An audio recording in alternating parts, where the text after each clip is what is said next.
வெண்பருத்தி நூலெடுத்து வாய் வெடிச்ச பூவெடுத்து நான் அணிஞ்சிட தொடுத்து வச்ச நடினமான மாலை இது.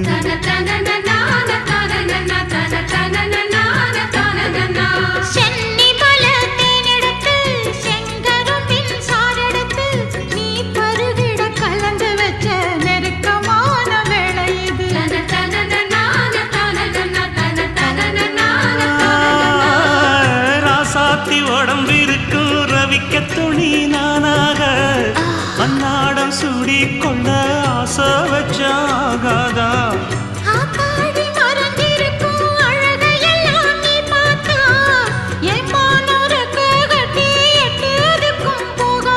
அடிச்சி சக்கரையே எட்டி நீயும் நிக்கிறியே நான் ஏங்கி ஏங்கி பாக்குற போறாமி பண்ணுறியே.